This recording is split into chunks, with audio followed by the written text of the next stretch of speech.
የመሃል ከተማ መዳረሻ በሆነችው በለቡ መብራት በማራኪ ኮሪደር ልማት ደምቆ በሚገኘው በዲኤምሲ ሪል ስቴት ውብ መንደራችን ላይ ለዲኤምሲ ሪል ስቴት የመጨረሻ የሆነውን ብሎክ እነሆ እያለ ከባለ 1 መኝታ እስከ ባለ 3 መኝታ ቤቶችን ቀድመው ለሚመጡ ለ20 ደንበኞች ብቻ በ30% ልዩ ቅናሽ ከ8% ቅድመ ክፍያ ጀምሮ ከ60% የባንክ ብድር አማራጭ ጋር እንዲሁም በዝቅተኛ የወለል አማራጭ ለተከታታይ 15 ቀናት ብቻ እየሸጥን እንገኛለን። ፈጥነው ይመዝገቡና ከነዚህ ውስን ሰዎች አንዱ ይሁኑ።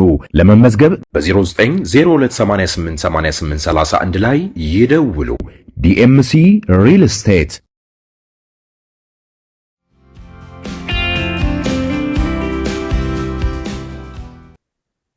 ጤና ይስጥልን ክቡራን ተመልካቾቻችን፣ ሲሳይ አጌና ከሉዓላዊ ሚዲያ አርብ ግንቦት 22 2017 ዓመተ ምህረት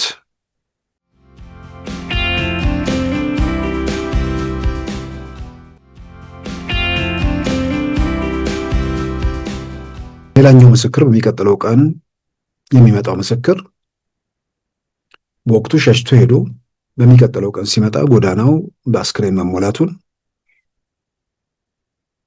ሲቆጥር 56 አስክሬን ማግኘቱን ከሟቾች ውስጥ ወንድሙ እንዳለበት ይገልጻል።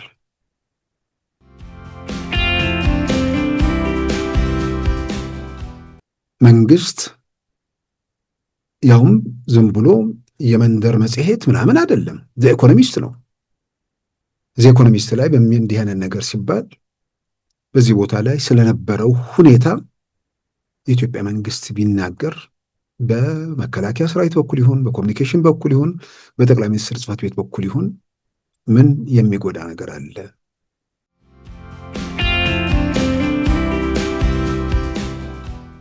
ልክ ከቅርብ ጊዜያት ወዲህ ጄኖሳይድ ሲሉ ኤርትራ የሚል ነገር ከእንትን ውስጥ ይወጣል። በፊት ቢቀናቸው ኤርትራ ነበረች፣ አሁን የለም። ልክ ቶም ጋርድነር ኢኮኖሚስት ላይ በቲፒኤልኤፍ ቅኝት ልክ የቀደሙ ግድያዎችን ለማስታወስ ሲመጣ ይሄ ጽሑፍ ለምን ተጻፈ የሚለውን ቆም ብሎ ማየት መመርመርም ግድል ያደርጋል።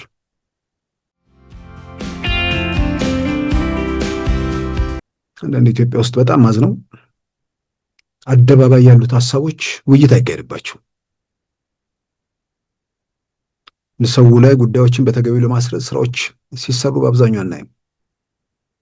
የሚዲያዎችም የምናምን አንዳንዱ ጋር ሚዲያውም የአቅም ውስንነትም ጭምር የሚፈጥራቸው ነገሮች ናቸው። ምክንያቱም የሀሳብ ክርክር አደባባይ ላይ ስለሌለም ሐሜትና የመሻብታ ቤት ወሬ አየሩን ተቆጣጠረው።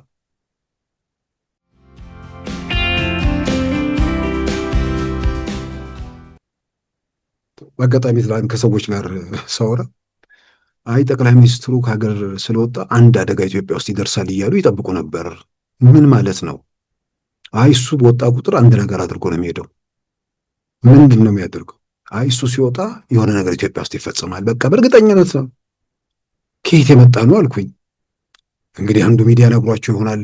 በቃ ያችን ይቀባበሏታል። ደግሞ ማን ነው እርሳቸው የሆነ ሀገር ሲወጡ ደግሞ መፈንቅለ መንግስት እንዳያደርጉባቸው ሁሉንም ደግሞ በትነዋቸው ወጡ ይላሉ። እንዲህ በቅዠት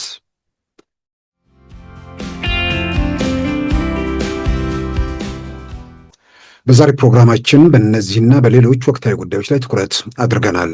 አሁን ወደ ዕለቱ ዜና እናመራለን። የኢትዮጵያው ጠቅላይ ሚኒስትር ዶክተር አብይ አህመድ ሀገሩን አንድ ለማድረግ የሚከተሉት መንገድ በኢትዮጵያ ሲቪሎች ሰቆቃ እንዲቀጥል አድርጓል ሲል ዘ ኢኮኖሚስት ዘገበ። በቅርቡ በጎጃም ውስጥ በአንድ ስፍራ በሲቪሎች ላይ ግድያ መፈጸሙንም አንድ ስሙ ያልተጠቀሰን ምስክር ዋቢ በማድረግ ሪፖርት ያቀረበ ሲሆን የፋኖ መሪ የሆነውን አስረስ ማሬ ደምጤንም አነጋግረዋል። የኢትዮጵያ መንግስት በጉዳዩ ላይ ምላሽ መስጠት አልፈቀደም ሲልም አስፍረዋል። የጅምላው ፍጅት ስለ አብይ አህመድ ኢትዮጵያ ምን ይገልጽልናል በሚል ርዕስ ዘ ኢኮኖሚስት ትናንት ሐሙስ እንደ አውሮፓውያን አቆጣጠር ግንቦት 28 2005 ባወጣው በዚህ ጽሑፍ ከመራዊ ከተማ በ20 ኪሎ ሜትር ርቀት ላይ በምትገኘው ባራካት በተባለ ቦታ ተፈጸመ ያለውን ግድያም ዘርዝረዋል። እንደ አውሮፓውያን አቆጣጠር መጋቢት 31 2005 ባራካት በተባለው ስፍራ በመንግስትና በፋኖ ኃይሎች መካከል ውጊያ ከተካሄደ በኋላ የመንግስት ኃይሎች አካባቢውን ሲቆጣጠሩ የጅምላ ፍጅት ቀጠለ ብሏል። በምንጭነት የሚጠቅሳቸው ስማቸው ያልተገለጸ 3 ግለሰቦችን ሲሆን ተገደሉ ስለተባሉትም ሰዎች የቀረበ ስም ዝርዝር የለም። ስሙ ያልተጠቀሰው አንድ ምስክር የመንግስት ወታደሮች ሰዎችን ከየቤት አስወጥተው መክበባቸውን ከዚያም 4 ሴቶችን አንበርክከውና እጃቸውን ጭንቅላታቸው ላይ እንዲያሳርፉ ካደረጉ በኋላ 4 ወታደሮች ከኋላ ሆነው ተኩሰው እንደገደሏቸው ገልጿል። ይሄው ምስክር አንድ ቄስም ቤተክርስቲያን ደጃፍ መገደላቸውን አመልክቷል። ሁለተኛው ምስክር በወቅቱ አካባቢውን መልቀቁን በማግስቱ ሲመለስ ጎዳናው በአስክሬን ተሞልቶ ማግኘቱን ገልጿል። 56 አስክሬን መቁጠሩንና ከሟቾች ውስጥም አንዱ የእርሱ ወንድም መሆኑን አመልክቷል። እንደ አውሮፓውያን አቆጣጠር መጋቢት 31 2005 ባራካት ላይ ዘኢኮኖሚስት ግድያ ተፈጸመ በሚል ላቀረበው ዘገባ 3 አይነት ምስክሮችን ማነጋገሩን ቢገልጽም በዘገባው የተካተቱት 2 ስማቸው ያልተጠቀሱ ምስክሮች ናቸው። ከጎጃም ፋኖ መሪዎች አንዱ የሆነው አስረስ ማሬ ዳምጤን ዘኢኮኖሚስት ያነጋገረ ሲሆን በዚህ ግድያ ላይ እሱን አስተያየት አላካተተም። ይልቁንም ከመንግስት ጎን የተሰለፉ ሚሊሻዎች በብዛት እየከዱ እኛን እየተቀላቀሉ ነው ማለቱን አስፍረዋል። ዘኢኮኖሚስት ይህ የሰላማዊ ሰዎች ግድያ በትግራይ በተደጋጋሚ መከሰቱን አምናም በመራዊ ከተማ መፈጸሙን አስታውሷል። መንግስት በትግራይ ጦርነትም ሆነ በአጠቃላይ እንደ አውሮፓውያን አቆጣጠር ከ1995 ጀምሮ በኢትዮጵያ የተፈጸሙ ግድያዎችንና የሰብአዊ መብት ረገጣዎችን በሽግግር ፍትህ ተጠያቂነትን አረጋግጣለሁ ቢልም ገለልተኛ ታዛቢዎች በጉዳዩ ላይ እምነት የላቸውም ሲል ዘኢኮኖሚስት ዘግቧል። በኢትዮጵያ የሲቪሎች ሰቆቃ ጠቅላይ ሚኒስትር አብይ ሀገሩን አንድ ለማድረግ የሚከተሉት መንገድ ጭምር የፈጠረው ነው ሲልም አስተያየቱን አስፍሯል። ይህንንም ሲያብራራ በዘር ከተደራጁ አማጽያን ጋር ሁሉ እየተዋጋ ነው፣ የሰራዊቱ አዛዦችም ወታደሮቻቸው በውጊያ መሰላቸታቸውን ገልጸዋል ሲል ዘኢኮኖሚስት ዘግቧል። በኢኮኖሚስት ጠቅላይ ሚኒስትር አብይ ታጣቂዎችን በደንብ ባልሰለጠኑ ሚሊሻዎች ለመመከት መሞከራቸውን አስታውሷል። መንግስትን ከሚወጉት ታጣቂዎች ውስጥ ብዙዎቹ ሽፍቶች በመሆናቸው በስርቆት በግድያና በእገታ መሰማራታቸውንም ገልጿል። ይህንንም ጠቅላይ ሚኒስትር አብይ ጠላቶቻቸውን ለመከፋፈልና ተቀባይነት ለማሳጣት ተጠቅመውበታል፣ ጉልበታቸውም እንዲጨምር እድል ፈጥሮላቸዋል ሲል አስፍሯል። የጠቅላይ ሚኒስትሩ ኃይላቸው ቢጨምርም የኢትዮጵያ መንግስት ስልጣን ደግሞ ተሸርሽሯል ሲል አመልክቷል። ጠቅላይ ሚኒስትሩ እየወሰዱት ባለው ምክንያታዊ ያልሆነ እርምጃ ኢትዮጵያ ዋጋ እየከፈለች ነው ሲልም ጽሑፉን ቃጭቷል።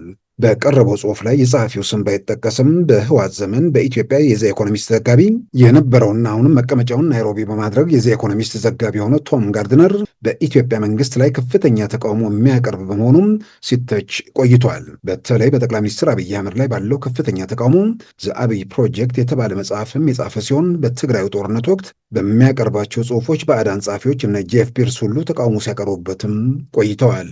ቅርቡም የኢትዮጵያ የስንዴ ምርት በተባለው መጠን ላይ አይደለም የሚል ጽሑፍ በኢኮኖሚስት ላይ ማቅረቡም ይታወሳል።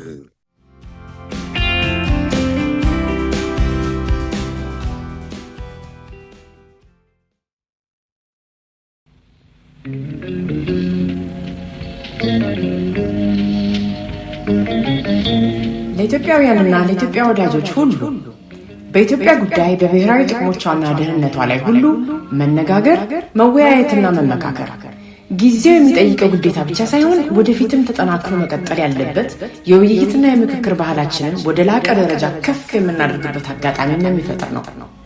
ለዚህም ነው አዲሱን የቴሌግራም ቻናላችንን የከፈት ነው። የኢትዮጵያ ጉዳይ ኢትዮጵያ ኢን ፎከስ የቻናላችንን ዋና ዓላማ የኢትዮጵያን ፖለቲካል ኢኮኖሚ ጉዳዮችን አጀንዳ አድርገን የምንመረምርበት፣ የተለያዩ አመለካከቶችን የምናንጸባርቅበትና የውይይትና የምክክር ባህላችንን ማዳበር ነው። በግለሰቦች ተሳትፎና አስተዋጽኦ ብዙሃንን ተጠቃሚ የሚያደርግ ለውጥ ማምጣት እንደሚቻል አጥብቀን እናምናለን። በኢትዮጵያ ጉዳይ መድረክ ትኩረታችን ችግር ነቃሽ፣ መፍትሄ ፈላጊ ውይይትና ምክክር ማድረግ ላይ ነው። ፍላጎታችን በመደማመጥና በመማማር መርህ ላይ ቆመን ለኢትዮጵያ እድገትና ጥንካሬ የጋራ ራዕይ ማዳበር ነው።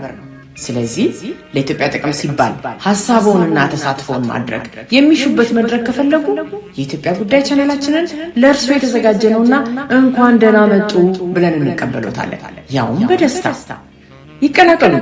በቴሌግራም የኢትዮጵያ ጉዳይ ኢትዮጵያ ኢን ፎከስ በሚል ስም ያገኛል።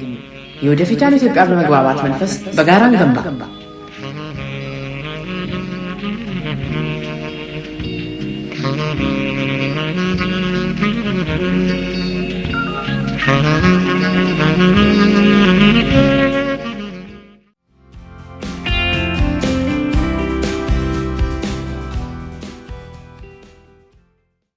ተቆጡኝ እና ከዛ በኋላ እንደውም ችግር ያደርሱብኛል ብዬ ወደ ሆቴሌ ገብቼ ላፕቶፕ ነበረችኝ። ወዲያውኑ ላፕቶፕ ውስጥ ገብቼ ሰርች አድርጌ ትኬት ኦንላይን ራሴ ሬዘርቭ አድርጌ ሌሊት ጠፍቼባቸው ሄድኩ። በኢትዮጵያ ኦርቶዶክስ ተዋሕዶ ቤተክርስቲያን የቅዱስ ሲኖዶስ አባል እንዲሁም የኢሉ አባቦራ ሀገረ ስብከት ሊቀ ጳጳስና የመቱ ፈለገ ሕይወት መንፈሳዊ ኮሌጅ የበላይ ኃላፊ ከሆኑት ከብፁዕ ዶክተር አቡነ ኤዎስጣቴዎስ ጋር ያደረግነውን ቃለ ምልልስ ነገም ቅዳሜ ግንቦት 23 2017 ከምሽቱ 3 ሰዓት በኢትዮጵያ አቆጣጠር በዋሽንግተን ዲሲ ሰዓት አቆጣጠር ከሰዓት 2 ፒኤም ላይ የምናስተላልፍ መሆኑን እንገልጻለን።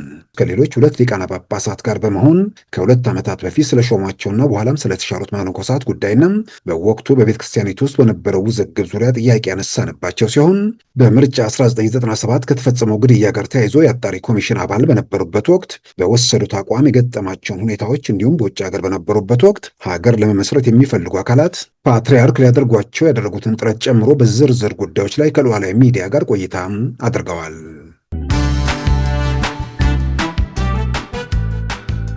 ሉዓላዊ ሚዲያን ይደግፉ። ስራዎቻችንን ለብዙ እንድናደርስ ሰብስክራይብ፣ ሼር፣ ላይክ በማድረግ ሉዓላዊ ሚዲያን ያጠናክሩ።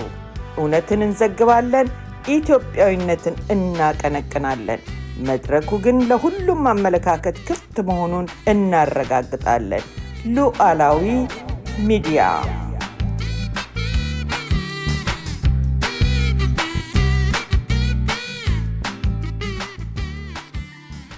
ክቡራን ተመልካቾቻችን የኢትዮጵያ ንግድ ባንክ ከ7 ቢሊዮን ብር በላይ ስለመዘረፉ የተወጣውን ዘገባ በተመለከተ የኢትዮጵያ ንግድ ባንክ ማስተባበሉ እንዲሁም በሌላም በኩል ደግሞ ወደ ትግራይ ሲጓዙ የነበሩ የጭነት መኪኖች ለረዥም ቀናት ወደ ወልዲያና አፋር አካባቢ ላይ መገታታቸውን የተመለከቱ ነገሮች ትኩረት አግኝተው እያነጋገሩ ቀጥለዋል። በሌላም በኩል ኢኮኖሚስት በትናንትናው ዕለት ያወጣው ዘገባ አለ። ኢትዮጵያን በተመለከተ ኢኮኖሚስት ያወጣው ዘገባ ነው። እንግዲህ ኢኮኖሚስት ላይ ዘገባዎቹ ሲወጡ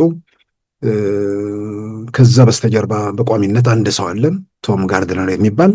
ቶም ጋርድነር እንግዲህ እዚህ ሀገር ኢትዮጵያ ውስጥ ማለት ነው ለ5 ዓመታት ያህል ሰርቷል በቲፒኤልኤፍ ዘመን። ከዛ በኋላ የጠቅላይ ሚኒስትር አብይ መንግስት ከመጣ በኋላ በተለያየ መንገድ ከተባረሩ የውጭ ጋዜጠኞች ውስጥ አንዱ ነው። በኢትዮ ኤርትራ ማለት በትግራይ ጦርነት ወቅት በነበረው አቋም ብዙዎች ያስታውሱታል። በሌላም በኩል ደግሞ በተለይ ጠቅላይ ሚኒስትር አብይ ላይ ባለው ጠንካራ ተቃውሞ ዛቢ ፕሮጀክት የሚል መጽሐፍም ጽፎ ለንባብ አብቅቷል። በተለያየ መንገድ እንግዲህ ኢትዮጵያ ውስጥ አሉ ታዩ የሚባሉ ነገሮችን በተመለከተ አሉታዊ በሆነ መንገድ ነገሮችን በመንቀስ በዛ መልክ ተከታታይ ዘገባዎችን ሲያወጣም የነበረ ሰው ነው።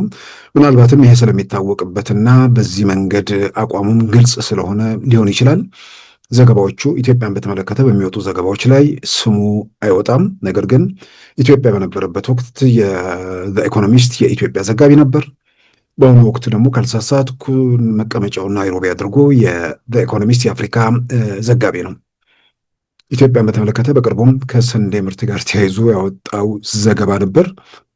የኢትዮጵያ መንግስት ባለው መጠን አይደለም ብሎ ነገር ግን ያወጣው ዳታ በአጭር ጊዜ ውስጥ ኢትዮጵያ ውስጥ ከፍተኛ የስንዴ ምርት መገኘቱን የሚያረጋግጥ ነገር ነው። የኢትዮጵያ መንግስት አለው የሚለው ይሄ አይደለም ያለው እውነታ ይሄ ነው ይላል። ያ የተባለው እውነታ ራሱ ኢትዮጵያ ውስጥ ከፍተኛ የስንዴ ምርት መገኘቱን የሚያረጋግጥ ነበር። እንግዲህ የትላንቱን ዘገባ በተመለከተ በዜናም ተመልክተነዋል። በኢትዮጵያ ውስጥ በተለያዩ አካባቢዎች በሰላማውያን በንጹሐን ላይ የሚደርሱ ግድያዎች፣ ፍጅቶችን በተመለከተ ዘገባ ያቀረበበትና ያንን መሰረት አድርጎ ትንተና የሰጠበት ነው። ለምን ይህን ዘገባ በዚህ ወቅት አቀረበ የሚለውን አብሮ ማየቱም አስፈላጊ ነው። ስለገለሰው ማንነት አስቀድመንም አንስተናል። አዲስ ነገር አዲስ ክስተትን መሰረት አድርጎ ነው ወደዚህ ዘገባ ውስጥ የመጣው የሚል ነገር ከመጣም እንደ አውሮፓውያን አቆጣጠር ማርች 31 በእኛ አቆጣጠር ወደ መጋቢት 22 23 አካባቢ ይመስለኛል። በዛን ወቅት ጎጃም ውስጥ በትክክል ስሙን ባርካት ነው ወይ ባርኮት የሚባል ቦታ ላይ ተፈጸመ ያለውን የንጹሐን ፍጅት የተመለከተ ነው። የፋኖ ታጣቂዎችና በመንግስት መካከል ግጭት ነበር። ታጣቂዎቹ አካባቢውን ከለቀቁ በኋላ መንግስት ስፍራውን ከተቆጣጠረ በኋላ የአካባቢ ነዋሪዎችን በጅምላ ከየቤት አወጣቸው። ከዛ በኋላ ምን ተከተለ ለሚለው አንድ ምስክር ይመጣና 4 ሴቶች ተንበርክከው እጃቸውን ጭንቅላታቸው ላይ አድርገው 4 ወታደሮች ከበስተጀርባ ተኩሰው ገደሏቸው። እንግዲህ ግድያው ራሱ ለአንድ ሰው አንድ ወታደር የሚል ነገር ነው። በሌላም በኩል ደግሞ አንድ ቄስም ሌላ ወታደሮች ቡድን እንደዚሁ ግድያ ፈጸሙባቸው። ሁለቱንም ምስክርነት የሚሰጠው አንድ ሰው ነው። ሌላኛው ምስክር በሚቀጥለው ቀን የሚመጣው ምስክር በወቅቱ ሸሽቶ ሄዶ በሚቀጥለው ቀን ሲመጣ ጎዳናው በአስክሬን መሞላቱን ሲቆጥር 56 አስክሬን ማግኘቱን ከሟቾች ውስጥ ወንድሙ እንዳለበት ይገልጻል። እንግዲህ በኢኮኖሚስት ለዚህ ዘገባው በማስረጃነት በምስክርነት የጠቀሳቸው 3 የዓይን እማኞች የሚል መንደርደሪያ ያለው፣ የጠቀሳቸው ግን 2ቱም ምስክሮች ነው። አንዱ አድሮ ሲመጣ ያየውን፣ ሌላኛው ደግሞ ተንበርክከው ሰዎች ሲገደሉ አይቻሉ የሚለውን ነው። የሰዎቹ ምስክሮቹ ስም የለም። እርግጥ ነው የደህንነት ስጋት ስላለ ስማቸው ላይወጣ ይችላል። ግን ከ2 ግለሰቦች ላይ የተወሰደ መረጃ በሌላም በኩል እነዚህን ግለሰቦች ማን ለቶም ጋርድነር ጠቆመው የሚለውን ጨምሮ ነገሮች በብዙ መልኩ ለቶም ጋርድነር እነዚህን ሰዎች ማን ሰጠ የሚል ጥርጣሬ በራሱ በግሉ በአጋጣሚ ደውሎ ሊያገኝ የሚችልበት ሁኔታ የለም። ከማን ጋር ነው ኮንታክት ያለው፣ እነማንን ያገኛል የሚል ከመጣ ጎጃም ውስጥ ወይ ደግሞ እዚህ ፋኖ እንቅስቃሴ ባለበት ቦታ ላይ እከሌን ብታገኝ የሚል ነገር እነማን እንደሚሰጡት ለማንም ግልጽ ነው። ብዙ ዝርዝር ነገሮች ሳንገባም አስረስ ማሬን አግኝቶ አነጋግሮታል። እሱን ስለዚህኛው ጉዳይ ማስገባቱ ጉዳዩ ከሱ ጋር ይያዛል ተብሎ ታስቦ ሊሆን ይችላል። እሱን ከዚህኛው ግድያውን በተመለከተ ከሚሰጠው ምስክርነት ጋር ሊያያይዙ አልፈለገም። ይልቁንም የፋኖ ታጣቂዎችን ለመውጋት የሚሄዱ የአማራ ተወላጆች ወይ ደግሞ ሚሊሻዎቹ በአብዛኛው እየከዱ ወደኛ እየመጡ ነው ብሎ አስረስ ማሬ ዳምጤ ከፋኖ መሪዎች አንዱ ነገረኝ የሚል እዛ ላይ አስቀምጧል። አስረስ ማሬ ዳምጤ አንድ የፋኖ አባል ወይ ደግሞ ከፋኖ ጋር በትብብር የሚሰሩ ሰዎችን ለምስክርነት ለቶም ጋርድነር በጥቆማ መልክ ወይ ደግሞ እነከሌን አነጋገር ብሎ መረጃ አልሰጠውም ወይ ደግሞ ጥቆማ አልሰጠውም ወይ የሚል አብሮም መነሳት ያለበት ነው።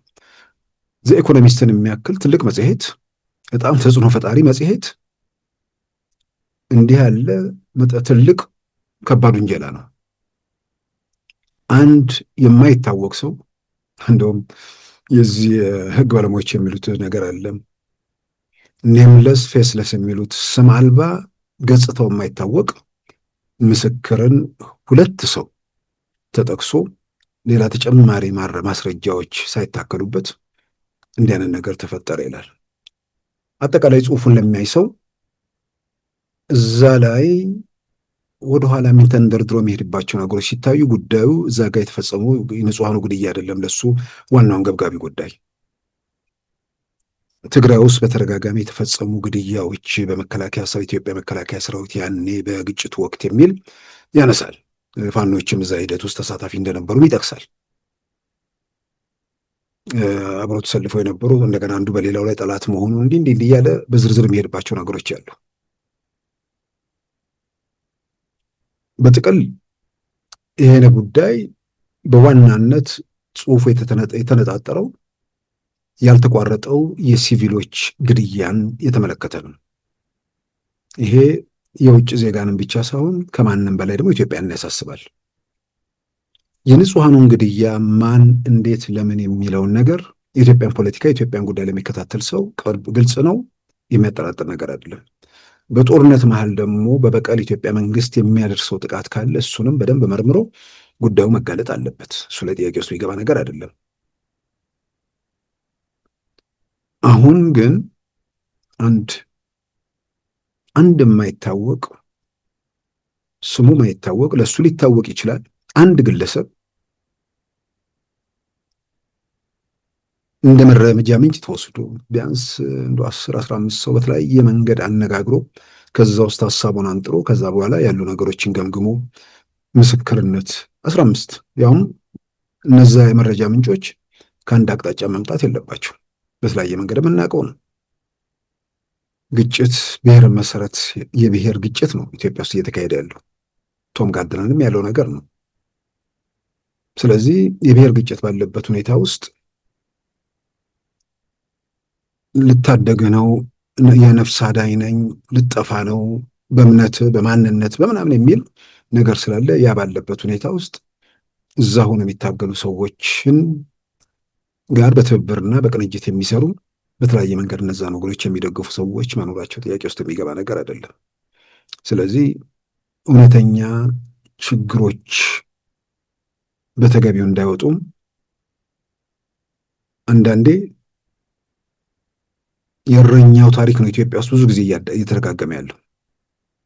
ምንም ኮሽታ በሌለበት የሆነ ነገር ሲነገር ይቆይና እውነተኛው ነገር ሲፈጠር ልማዳቸው ነው የሚል ነገር መከተሉ የሚጠበቅ ነው። አሁንም ለዚ ኢኮኖሚስት እነዛው የተለመዱ ሰዎች ይነግረውት ይሆናል። ነገር ግን ሊሆን የሚችሉባቸውን መንገዶች በደንብ ገምግሞ እንዴት እንደሚሆንም ድምዳሜ ላይ ለመድረስ የሚያስችል ቢሆንም ሁልጊዜም ግን የተወሰነ ክፍተት ቢሆንስ፣ ምናልባት መረጃ የሰጠው ሰው ትክክለኛ ቢሆንስ፣ እንደተባለው ድርጊቱ ተፈጽሞ ቢሆንስ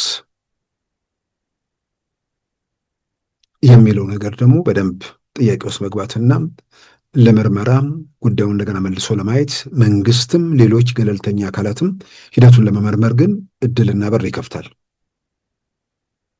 መንግስትም ይህን በተመለከተ ይሄኛውን ብቻ ሳይሆን በአጠቃላይ የማያቸው ነገሮች አንድ አካል አለኝ የሚለውን መረጃ በፈለገው መንገድ የማይታወቁ ሰዎች ምናምንም መረጃ ሰብስቦ ይህን በተመለከተ መንግስት ምንድን ነው የሚለው የሚል ምላሽ ሲጠብቅ ከኢትዮጵያ መከላከያ ሰራዊትም ከጠቅላይ ሚኒስትር ጽሕፈት ቤትም ከኮሚኒኬሽንም ብዙ ጊዜ በተለያየ መንገድ ጥያቄዎች ሲቀርቡ ምላሽ ለመስጠት ፈቃደኛ አይደሉም የሚል ነገር ነው። ያ የተዛባው ነገር የበለጠ ተዛብቶ እንዲቀጥል እድል የሚሰጥ ነገር አይደለም ወይ? መንግስት ያውም ዝም ብሎ የመንደር መጽሔት ምናምን አይደለም፣ ዘ ኢኮኖሚስት ነው። ዘ ኢኮኖሚስት ላይ እንዲህ አይነት ነገር ሲባል በዚህ ቦታ ላይ ስለነበረው ሁኔታ የኢትዮጵያ መንግስት ቢናገር በመከላከያ ሰራዊት በኩል ይሁን በኮሚኒኬሽን በኩል ይሁን በጠቅላይ ሚኒስትር ጽሕፈት ቤት በኩል ይሁን ምን የሚጎዳ ነገር አለ? መረጃዎች በአንድ አቅጣጫ ሁልጊዜም እየወጡ መሄዳቸው መንግስት በዝምታ መቀጠሉ ምናልባት የኢትዮጵያ መንግስት ሰዎች ራሳቸውን መጠየቅ ነው። ይሄኛው አቀራረብ ወይ ደግሞ አፕሮች ጠቅሟል ወይ? ቶም ጋርድነር አቋም አለው፣ ግልጽ ነው። እሱ ላይ ጥያቄው የሚገባ ነገር አይደለም። ምናልባት ተቃውሞ ለህወሓት ያደላል፣ ለሸኔ ያደላል፣ ለፋኖ ያደላል የሚል ነገር ጥያቄ ውስጥ የሚገባ ነገር ካልሆነ በስተቀር ከአንድ ኢትዮጵያ ውስጥ ካለ በተቃውሞ ከተንተከተከ ሰው በላይ በተቃውሞ ውስጥ ያለ ሰው ነው። በተለያየ መንገድ የሚታወቅ ነገር ነው። ግን ቢያንስ መጽሔቱ ላይ የሚወጡ ነገሮችን በተመለከተ የአንድ ወገን ሀሳብ ብቻ እንዳለ ተካቶ ከሚወጣ መንግስት በዚህ ጉዳይ ላይ ምላሽ መስጠቱ ምንድን ነው የሚጎዳው? በሌላም በኩል በኢትዮጵያ መንግስት በኩል ቲፒኤልኤፍ በስልጣን ላይ በነበረበት ወቅት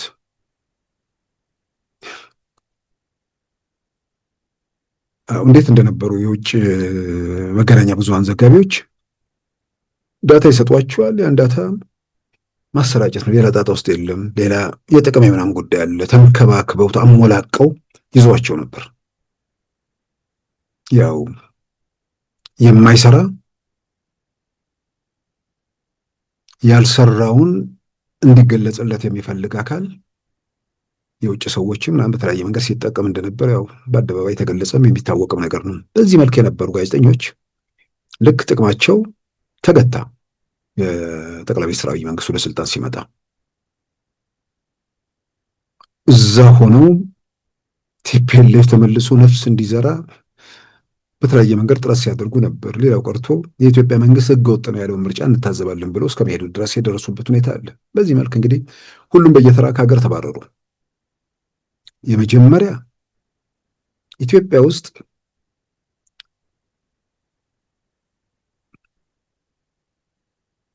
ከደሞዛቸውን የሚከፈላቸውን ደሞዝ ይዘው ኢትዮጵያ ውስጥ መኖር አድቫንቴጅ አለው። አውሮፓ ከመኖር አሜሪካ ከመኖር ለኢትዮጵያን በኢትዮጵያ ገንዘብ ህይወቱን ለሚመራ ሰው ኢትዮጵያ ውስጥ ያለው ኑሮ ከባድ ነው። ግን በዶላር በዩሮ በምናምን ኢትዮጵያ ውስጥ በዩሮ በዶላር እየተከፈለ ኢትዮጵያ ውስጥ የሚኖር ሰው በማናቸው መዘኛ የትኛውን ቦታ ላይ ቢገባም ርካሽ ነው። ለምሳሌ ስታርባክስ አሜሪካ ውስጥ ላቴ የሚባለውን 5.50 ወይ 6 ብር አካባቢ ይጠጣል።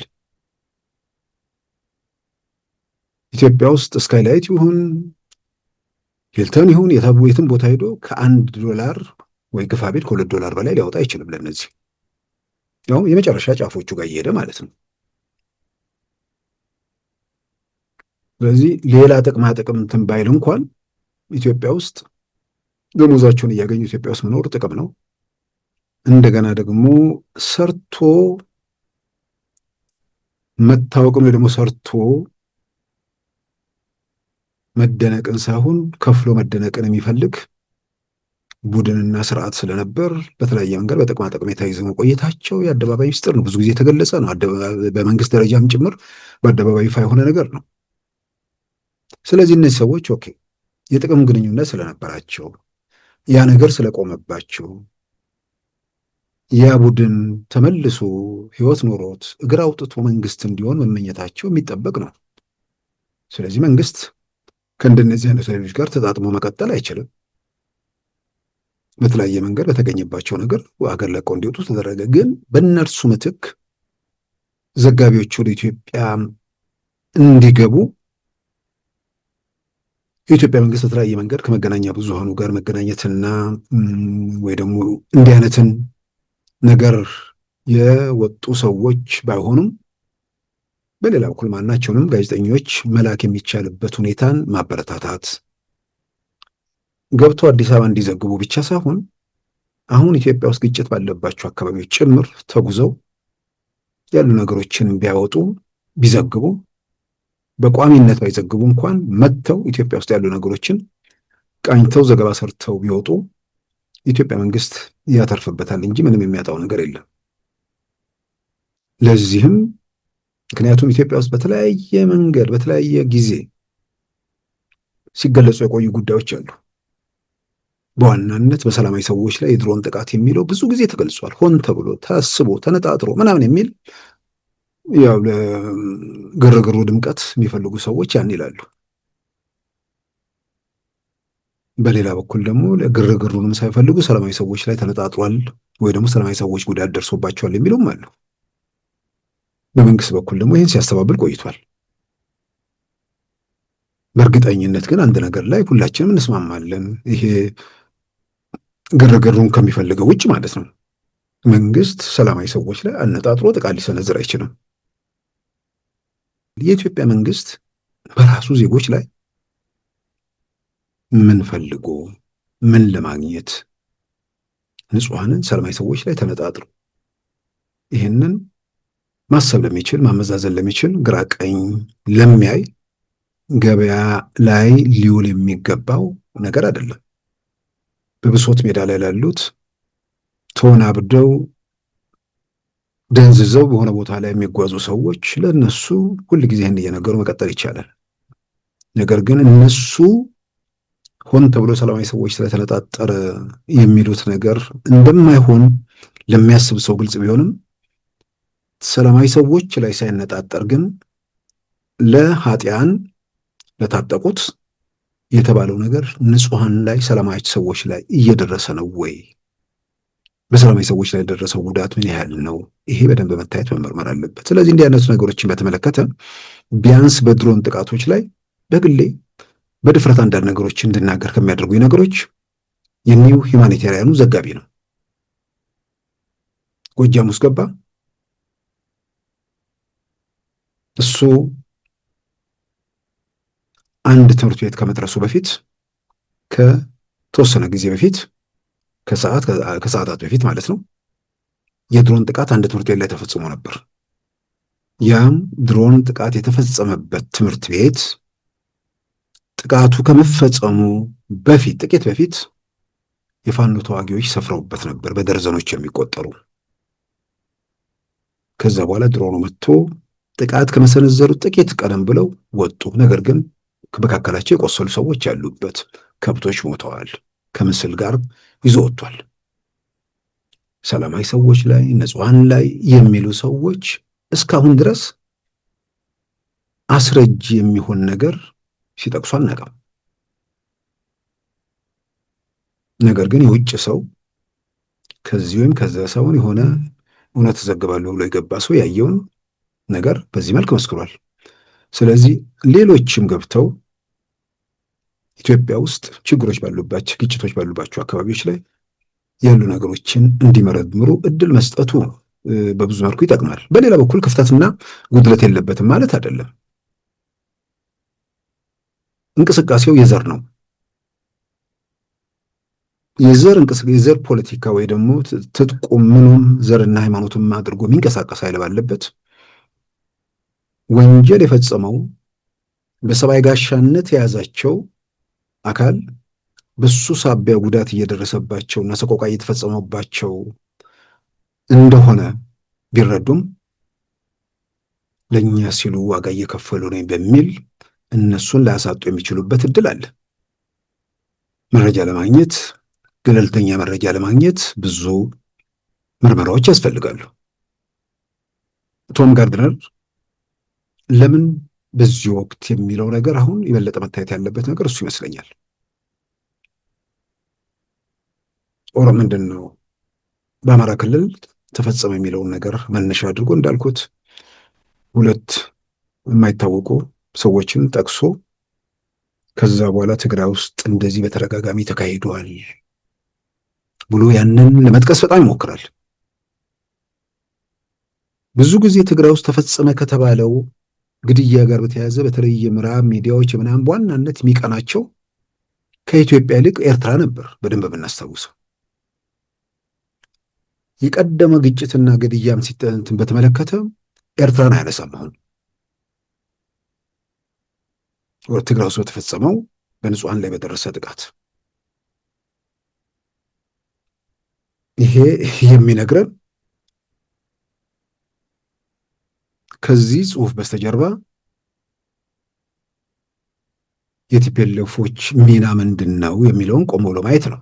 ቲፒኤልኤፍ ስል ያው ተፈንክቶ ወደ ኤርትራ ጥገኛ ሆኖ ማለት ነው። ልክ ከቅርብ ጊዜያት ወዲህ ጄኖሳይድ ሲሉ ኤርትራ የሚል ነገር ከንቱን ውስጥ ይወጣል። በፊት ቢቀናቸው ኤርትራ ነበረች፣ አሁን የለም። ልክ ቶም ጋርድነር ኢኮኖሚስት ላይ በቲፒኤልኤፍ ቅኝት ልክ የቀደሙ ግድያዎችን ለማስታወስ ሲመጣ ይሄ ጽሑፍ ለምን ተጻፈ የሚለውን ቆም ብሎ ማየት መመርመርም ግድል ያደርጋል። ኢትዮጵያ ውስጥ እዚያን ነው መለጠ የሚያጠናክረው። ኢትዮጵያ ውስጥ ኢትዮጵያን አገሪቱን አንድ ለማድረግ ጠቅላይ ሚኒስትሩ የሚሄዱበት መንገድ ለሲቪሎች እልቂት ምክንያት ሆነዋል። ይሄ ገና ለውጡ ከጀመረበት ጊዜ ጀምሮ ኮንፌዴራሊስቶቹ በስፋት የሚያቀነቅኑት ሀሳብ ነው። እዛ ላይ እሱም ያነሰዋል። በዘር ከተናሱ ኃይሎች ጋር ነው መንግስት እየተወጋ ያለው። ስለዚህ ይሄ ሀገራዊ የምትለውን ፕሮጀክት ተወውና በቀደመው ቲፒኤልኤፍ በቀደደው ቦይ አንተም ፍሰስ። ያን ስታደርግ በየሰፈሩ ጠመንጃ ይዞ የተነሳብን መተኮሱን ያቆማል የሚል መደምደሚያ ነው። እንዴት ነው አንድ ኢትዮጵያ የሆነ ሰው እሱ ኢትዮጵያ አይደለም ለኢትዮጵያ እኔን ነገር ብለው የመጣንበት 27 ዓመታት የተጓዝንበት መንገድ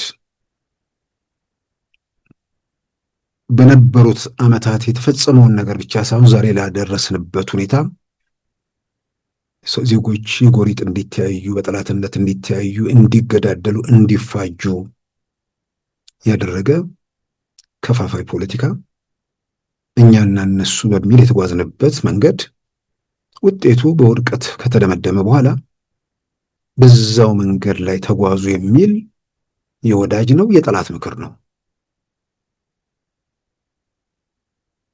በሌላም በኩል ይህን ሐሳብ የሚያቀነቅኑ ኮንፌዴራሊስቶቹ ነው ምለው፣ ፌዴራሊስት ልላችሁ አልችልም።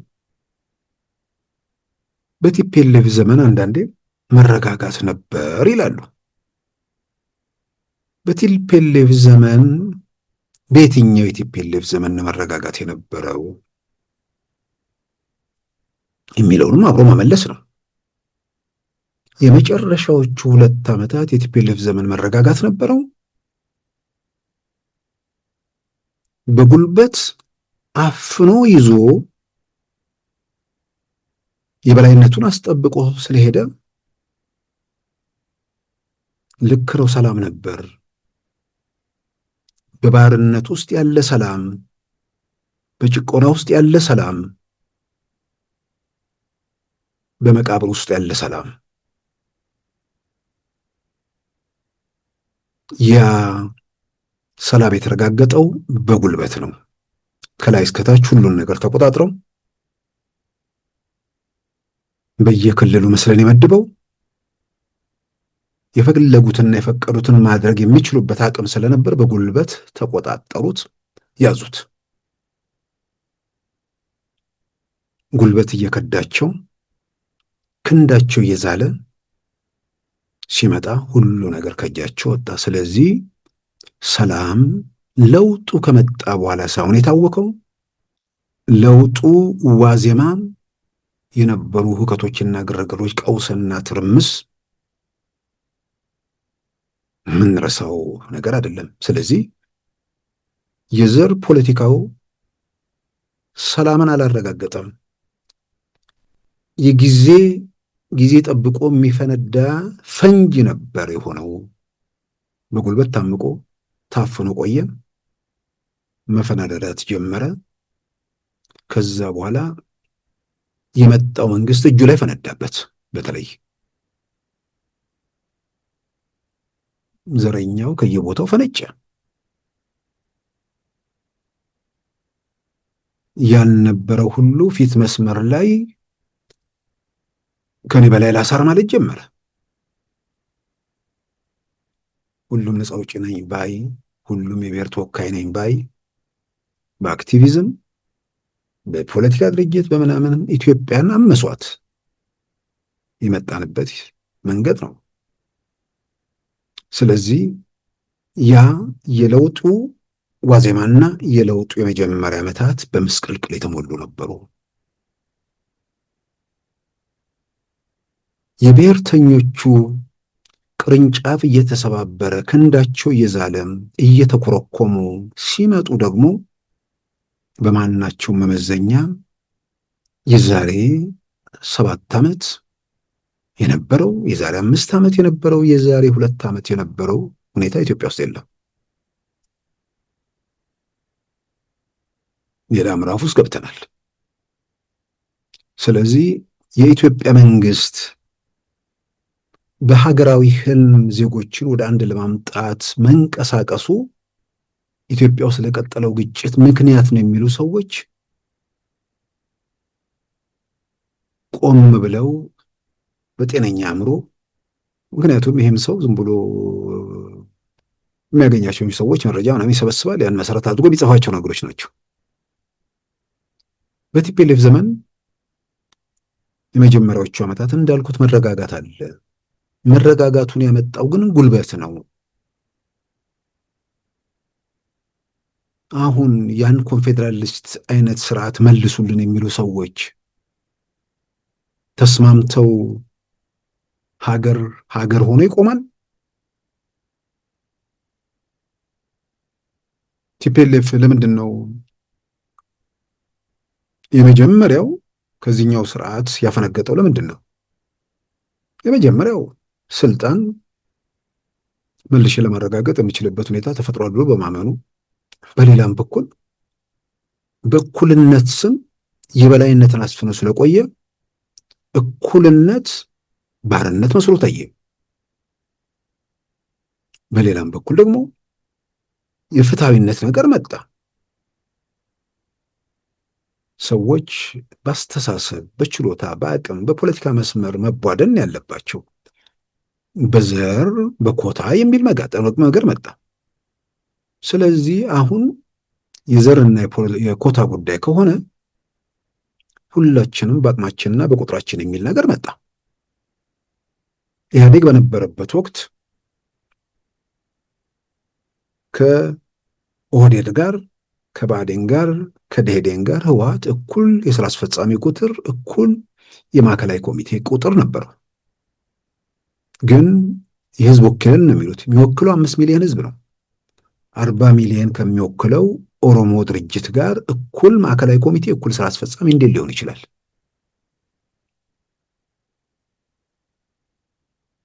ይሄንን አስተሳሰቡን ይዞ ኦነግና እሱ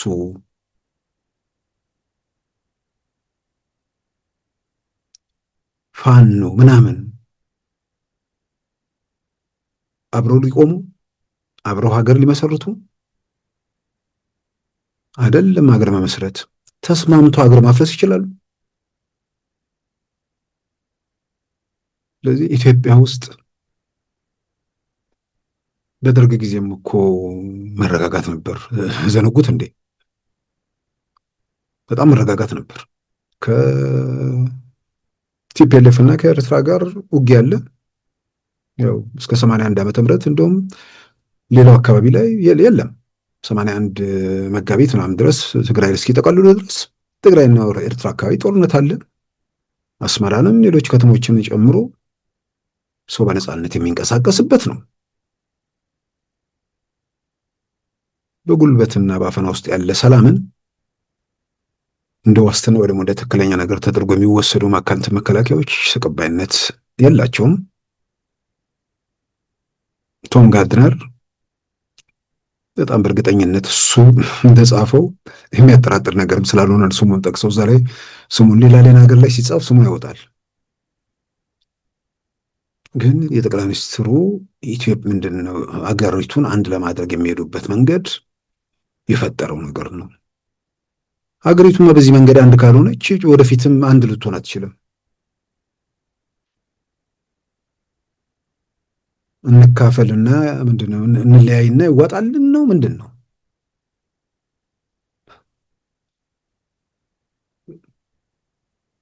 ከዚህ ውጭ ኢትዮጵያን ወደ አንድ ማዕከል ከመሰብሰብ ውጭ፣ በኢትዮጵያዊነት ዙሪያ ከማሰባሰብ ውጭ ዜጎች ባህላቸው፣ ቋንቋቸው፣ ልማዳቸው ተከብሮ ራሳቸውን በራሳቸው እያስተዳደሩ ግን በሀገራዊ ህልም መሰብሰብ ካልቻሉ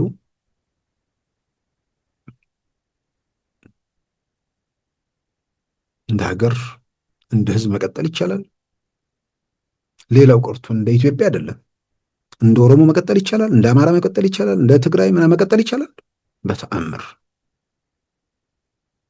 ብሔርተኞቹን አየናቸው እኮ ለፖለቲካው ድምቀትና ለደጋፊ ብዛት ሲባል የብሔረሰብ ስም ይጠራሉ። ሲፋቁ መንደራቸው ውስጥ እንዳሉ በግልጽ ይታወቃል። ስለዚህ ከዛ በኋላ ኢትዮጵያ የጎበዝ አለቆች መፈንጫ ነው የምትሆነው። እነ ቶም ጋርድነር ምን ይደርስባቸዋል? እሱ ኬንያ፣ ሌላ ጊዜ ደግሞ ሌላ ቦታ ሄዶ ይዘግባል። ስቃዩ፣ ህመሙ፣ ሰቆቃው የሚያርፈው በኢትዮጵያን ላይ ነው። ስለዚህ ኢትዮጵያ የያዘችው ኢትዮጵያዊ ፕሮጀክት ዜጎች በማንነታቸው በቋንቋቸው ምናምን ልዩነት ሳይፈጠርባቸው ቋንቋቸው፣ ልማዳቸው፣ ባህላቸው ደግሞ ተከብሮ ራሳቸውን በራሳቸው እያስተዳደሩ ነገር ግን ደግሞ በአንድ ሀገራዊ ህልም በወንድማማችነት በጎሪጥ ከመተያየት ከግል የእርስ በርስ ፉክክር ባሻገር ወደፊት ማየት የሚችሉበት ሁኔታ መፍጠር፣ ከዛ ውጭ ኢትዮጵያዊ ፕሮጀክት መምጣቱ ለኢትዮጵያ ግጭት የጠቅላይ ሚኒስትሩ ኢትዮጵያዊ ፕሮጀክት የብሔር ፖለቲካ ለማጥፋት የሚሄዱበት መንገድ ለቀጠለው ቀውስ ምክንያት ሆኗል የሚል መከራከሪያ ምናልባት ሰዎች አንዳንድ ኢትዮጵያ ውስጥ በጣም ማዝነው አደባባይ ያሉት ሀሳቦች ውይይት አይካሄድባቸው ሰው ላይ ጉዳዮችን በተገቢው ለማስረጽ ስራዎች ሲሰሩ በአብዛኛው አናይም። የሚዲያዎችም የምናምን አንዳንዱ ጋር ሚዲያውም የአቅም ውስንነትም ጭምር የሚፈጥራቸው ነገሮች ናቸው። ምክንያቱም የሀሳብ ክርክር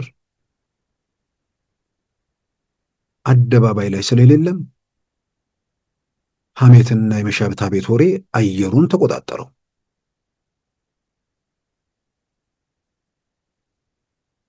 አንዳንዶቹ የሆነ ልቦለዱን የተረቱን ሲናገሩ ሲቆዩ ራሳቸውም እያመኑት እየተለማመዱት ሲመጡ እያየን ነው። ወይ ደግሞ የሰበሰቡት ኃይል እንዳይበተንባቸው ሁልጊዜም እየዋሹ እያደናገሩ መቀጠል ይፈልጋሉ ማለት ነው። ትላንት አስቻለሁ ጀዋር ጀነራል ተስፋዬ ያደረጉት የስልክ ውይይት እንትን ብሎ እናንተ የጦር አዛዦቹ ጠቅላይ ሚኒስትሩ ወደ ንግግር እንዲመጣ ግፊት አድርጉበት።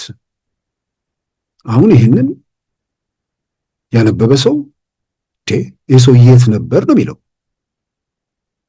ነገር ግን እዛ ብሶተኛው ካምፕ ደግሞ ሲነግሩት የኖሩትና ሁሌም በአንድ ቦይ የተቀደደውን ነገር የሚፈሰው ነገር ላይ አብሮ ስለሚጓዝ የኢትዮጵያ መንግስት ስለ ሰላም ንግግር ደጋግሞ ያስተጋባውን ነገር አልሰሙም ማለት ነው። ስለዚህ እዛ ካምፕ ስላልተሰማ ለዛ ካምፕ እንዲጥመው ጠቅላይ ሚኒስትሩ እንዲነጋገር ጀነራሉን ትንበሉ። ጠቅላይ ሚኒስትሩማ ስንት ጊዜ በአደባባይ ተናገሩ አይደል እንዴ? በአደባባይ መናገር ብቻ ሳይሆን መልእክተኛ ፕሪቶሪያና ዛንዚባር ድረስ ላኩ አይደል እንዴ? ምንድን ነው መነጋገር? እኔ ብዙዎቹን ጠይቃለሁ። ምንድን ነው ለምንድን ነው የማይነጋገሩት? አይ በቃ ይህ መንግስት ካልወደቀ ምናምን። በምኞት ይወርቃል እንዴ? በቅዠት ይወርቃል እንዴ? የሚወርቅና የማይወርቅ ነገር መለየት አይችሉም እንዴ?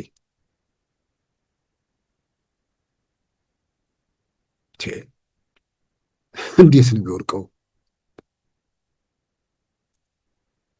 ማን ነው የሚጥለው? እንጥላለን እናፈርሳለን የሚሉ ሰዎች በትንተናቸው እየወጣ በየስርቻው እየተበታተኑ አሁን ኤርትራ ምናምን ስለተባለ አጠቃላይ ያለውን ነገር ማየት መገምገም ነገሮችን ማስተዋል ለሰዎች ይጠቅማል። ከዚሁ ጋር አያይዞ እንደገና ሌላ መከራከሪያቸው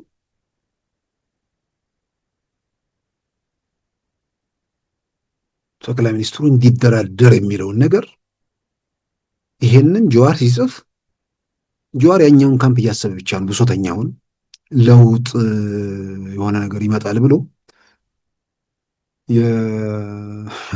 በጉላት እንደሚጠብቀው ሲከተል እንደሚውለው ማለት ነው። እሱ ያኛውን ካምፕ ነው እያሰበ የሚጽፈው። ግን በሌላ በኩል አሁን ስለ ሕክምና ስለምናምን አድማ ጋር አያይዞ ብዙ ጊዜ ነገር ስለሚያወጣ ሐኪሞቹ አሁን ድንገት ነው እዚያ ነገር ብዙዎቹ የገቡትና እንዲህ ሰውዬ ጠቅላይ ሚኒስትሩ መንግስት ስለ ንግግር ስንት የተናገረውን ነገር አልሰማም እንዴ የሚል ነገር ውስጥ ቢገቡ ይመስለኛል። ምክንያቱም አሁን እያነበቡ ስለሆነ እሱ ላይ የሚወጡ ነገሮች። አሁን ደግሞ ትናንት ምን ጻፈ? የትግራይ ወደ ኤርትራ ወደ ትግራይ የሚጓዙ በመቶች ምናልባትም ትግራይ ሚዲያ ውስጥ ወደ 110 መኪናዎች ናቸው ያለው ወልዲያና አፋር አካባቢ ላይ ተገተዋል። የክልሉ ንግድ ቢሮም ለፌዴራሉ ጽፏል። እዛ ላይ የተነሱ ነገሮች አሉ። የትግራይ አክቲቪስቶች በሚዲያ በምናምን የተናገሩት ነገር አለ። ምንድን ነው ምክንያት በይፋ የተገለጸልን ምክንያት የለም። ግን በተዘዋዋሪ የሰማነው ነገር ይሄ እየጫናችሁ የምትወስዱት ነገር ለትግራይ ሳይሆን ወደ ኤርትራ የሚሻገር ነው ተብለናል ነው። ስለዚህ በዛ መልኩ ነው ወይ አይደለም? ያን ወደዛ እንዳይሄድ ምን መቆጣጠሪያ መንገድ አለ? እንደተባለው ደግሞ የጫኑት መንገድ እህል ምንድን የተጫኑት ዕቃ የሚበላሽ ከሆነ ያንን በተመለከተ መፍትሄ መስጠት መንግስት አለበት። ምክንያቱንም ደግሞ ሊገለጽላቸው ይገባል። እንዳይበላሽ ደግሞ መመለስም ካለ እንዲመለሱ ማድረግ ነው።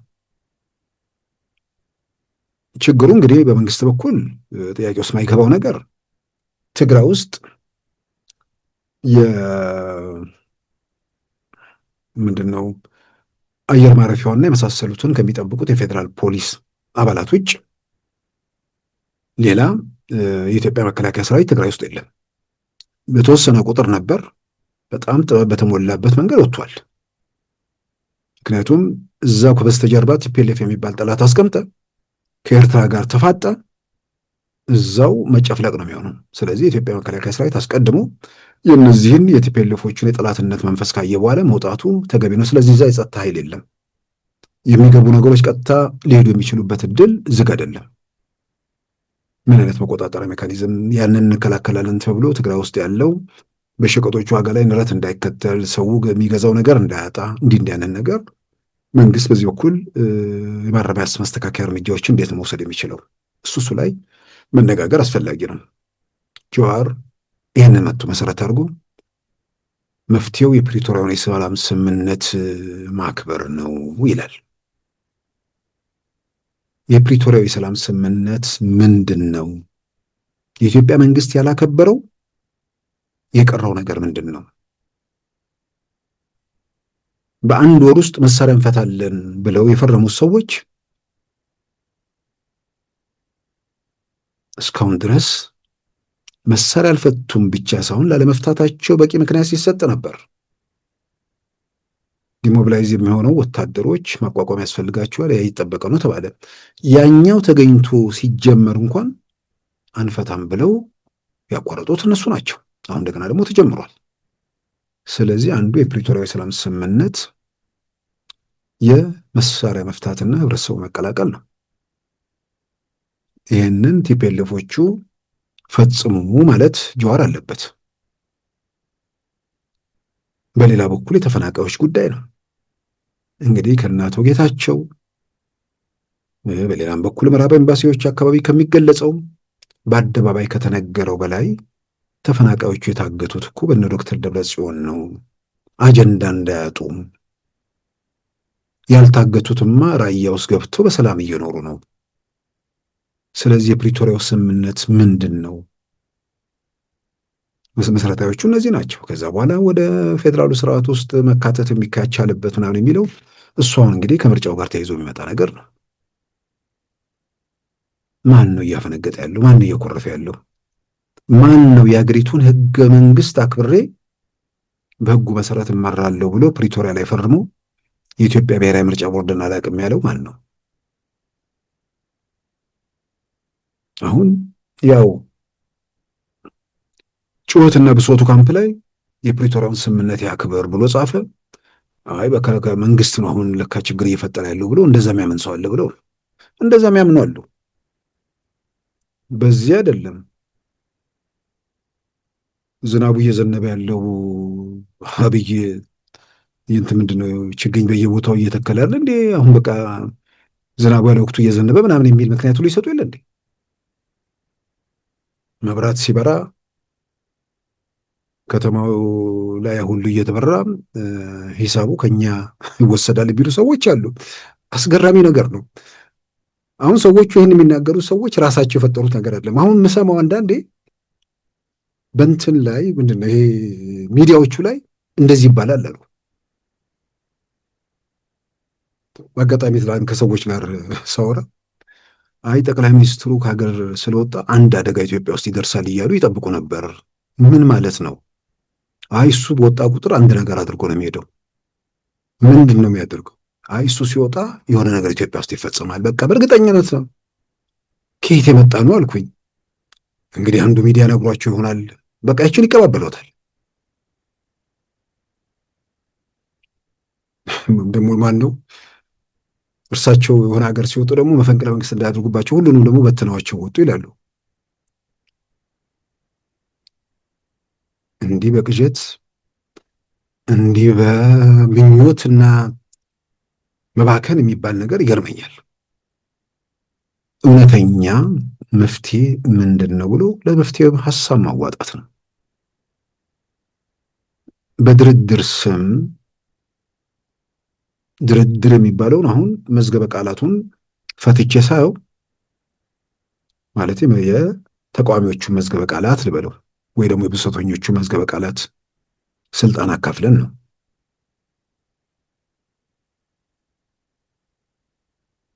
ስልጣን በምርጫ ነው እንግዲህ ቢቻለው ስልጣን ያኔ በሁለቱ እግሩ ሳይቆም አላካፍልም ያለ መንግስት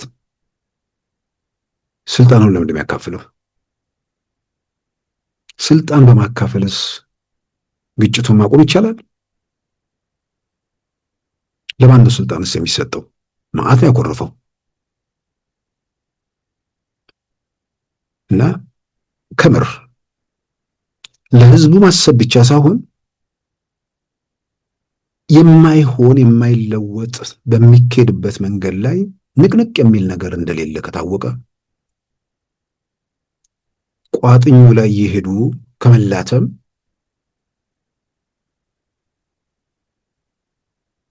ቋጥኙ ላይ በዘዴ ወጥቶ አብሮ ባለድርሻ ለመሆን ወይንም ደግሞ ራስን መልሶ ቋጥኝ ለማድረግ ህዝብ አስተባብሮ በምርጫ ሂደት ውስጥ አልፎ ምናምን እንዲያ ነገር ስራ መስራት ይህንን ባጉል ተስፋ በይሆናል እየመገቡ ምን እያሉ ከዚህ በላይ መረቀመ ብዙ ርቀት መሄድ የሚቻል ምናልባት አሁን ከኤርትራ በኋላ ብዙ ሰው እንደሚበተን በጣም እርግጠኛ ነኝ። በቃ አሁን አንድች የቀረቻቸው ኤርትራ ጉዳይ ነች። ከዛ በኋላ በፊሽካ እንደበተኑት እንደሚበተን አልጠራጠርም። ከዛ በኋላ በጣም በእርግጠኝነት የብሶቱ ካምፕ፣ የጩኸቱ ካምፕ፣ የግርግሩ ካምፕ የሚያበቃበት ልክ በኢህአፓ ዘመን በደርግ ዘመን ሞከሩና አይበቃም ከአሁን በኋላ ከተራራ ጋር መታገል ነው ተብሎ እርግፍ አድርገው ከጨዋታው ሜዳ የወጡ ሰዎች ነበሩ። አሁን ተራራ መሆኑ ታይቷል። ቋጥኝ መሆኑን አረጋግጠዋል። የማይነቀነቀ ነገር ግን ቋጥኙን ከነከሌ ጋር ሆነን ብንገፋው የሆነ ነገር እንትን ሊሆን አይችልም የሚል ተስፋ አድርገዋል። ያ ተስፋ ግን ብዙ ርቀት የሚወስድ አይመስለኝም። በሰላምም በጉልበትም አንድ መጨረሻ ልባት ማግኘቱ የማይቀር ነገር ነው። ከዛ በኋላ ለአንድና ለመጨረሻ ጊዜ ከመከራም ከጩኸትም ከግርግርም ከልብ ወለድም ከተረትም ተፋተን ወደፊት በደንብ መንደርደር የምንችልበት ሁኔታ ይፈጠራል ብዬ አምናለሁ። መግቢያ ላይ እስከ ኢትዮጵያ ንግድ ባንክ ጋር ተያይዞ የወጡ መረጃዎች 7 ቢሊዮን ብር በህገወጥ መንገድ ወጣ ምናምን የሚል ነገር ስለዛ ዝርዝር የወጡ ሪፖርቶችን አይቻለሁ። የኢትዮጵያ ንግድ ባንክ የሰጠውን ማስተባበያ አይቻለሁ። ሰዎች መያዛቸውን የኢትዮጵያ ንግድ ባንክ ሞከሩ፣ የተፈጸመ ነገር የለም፣ ሰዎች በቁጥጥር ስር ውለዋል ነው። ድርጊቱ የቅርብ ጊዜ ክስተት ከሆነ ሰዎቹ ወደ አካውንት ከ4 ቢሊዮን እስከ ከትንሽ ገንዘብ ከ50 ሺህ ብር ጀምሮ እስከ 4 ቢሊዮን ወደ ሰዎች አካውንት እንዲገባ አድርገዋል ነው። ስለዚህ ሰዎቹ አካውንት ኢትዮጵያ ውስጥ ነው። አካውንታቸው ውስጥ 4 ቢሊዮን አለ፣ የማያዙበት 4 ቢሊዮን ማለት ነው። ስለዚህ ከኢትዮጵያ ንግድ ባንክ አካውንት ወጥቶ የግለሰቦች አካውንት ውስጥ ገብቷል። ስለዚህ አካውንታቸው ፍሪዝ ከተደረገ የኢትዮጵያ መንግስት የኢትዮጵያ ንግድ ባንክ ገንዘቡን አግኝቶታል ማለት ነው። ያስገቡትም ሞክረው የተዉትም ዞሮ ዞሮ ገንዘቡ በኢትዮጵያ ግዛት ውስጥ ነው ያለው ማለት ነው። የኢትዮጵያ ብር መቼም አሜሪካና አውሮፓ ባንክ አያስገቡም። የቀደመ ነገር ከሆነ ገንዘቡን አውጥተው ወደ ሃርድ ከረንሲ ቀይረው ምናምን የተፈጠረ ነገር ካለ ያ ነው ማነጋገር የሚችለው። ስለዚህ በየትኛውም መንገድ ሰዎቹ አካውንት ውስጥ ነው የገባው፣ አካውንታቸው ኢትዮጵያ ውስጥ ነው ያለው፣ አውቶማቲካሊ ፍሪዝ ይደረጋል። ነገር ግን ለዘላቂው ይሄ ነገር ተራ ሌብነት ውንብድና ብቻ ነው ወይንስ የፖለቲካ ዓላማም ጭምር የሰነቀ ነው? እነማን ናቸው? ለህዝብ ይገለጡ። በሀገር ኢኮኖሚ ላይ ነው። የኢትዮጵያ ንግድ ባንክ የኢትዮጵያውያን ባንክ ነው። ስለዚህ በዛ መልክ የተቀመጠውም ገንዘብ ደግሞ የህብረተሰቡ ገንዘብ ነው። ስር ነቀል የሆነ ኢኮኖሚ መናጋትም ጭምር ለመፍጠር የሚደረጉ ነገሮች ናቸው። በእርግጥ በትሪሊየን የሚቆጠር ካፒታል ያለው ባንክ ቢሆንም በቢሊዮን የሚቆጠር ገንዘብ ትርጉም ያለው ጉዳት ያመጣም ማለት አይደለም። ስለዚህ እነማን ናቸው? ለምን ዓላማ ነው የፈጸሙት? በዛ ውስጥ ያሉ የባንኩ ሰራተኞች ወደዚህ አይነት ትብብር ውስጥ የገቡት ለሌብነት ነው ወይስ ለፖለቲካ ነው? በደንብ እንትን ብሎ ጉዳዮችን ግልጽ ማድረጉና ለህብረተሰቡ የተሟላ መረጃ መስጠቱ ተገቢ ነው። ዝም ብሎ ምንም አልሆነብንም የሚለው ነገር ማረጋገጫ ሊሰጥ አይችልም። ስለዚህ ሂደቶችን በተመለከተ ከዚህ ቀደም ድንገት ከኤቲኤም ማሽን ብዙ ሰዎች ገንዘብ አውጥተው የተፈጸመው ነገር በተመለከተ አቶ አቤሳኑ የኢትዮጵያ ንግድ ባንክ ፕሬዚዳንት የሰጡት መግለጫ አለ። ልክ እንደዛ አሁንም ይህን በተመለከተ ግልጽ ማድረግ አለባቸው እና በዛ መልክ ነገሮች ብዙ ነገር ይጠራል፣ ሰውም የተሟላውን ነገር ያገኛል ተብሎ ይታመናል። ክቡራን ተመልካቾቻችን የዛሬም አርብ ግንቦት 22 2017 ፕሮግራማችን በዚሁ ተጠናቋል። ጤና ይስጥልን።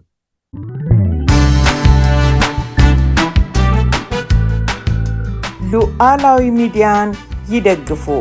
ስራዎቻችንን ለብዙ እንድናደርስ ሰብስክራይብ፣ ሼር፣ ላይክ በማድረግ ሉዓላዊ ሚዲያን ያጠናክሩ። እውነትን እንዘግባለን፣ ኢትዮጵያዊነትን እናቀነቅናለን። መድረኩ ግን ለሁሉም አመለካከት ክፍት መሆኑን እናረጋግጣለን። ሉዓላዊ ሚዲያ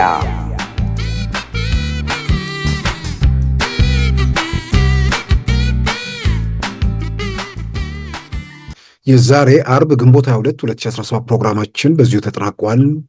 ጤና ይስጥልን።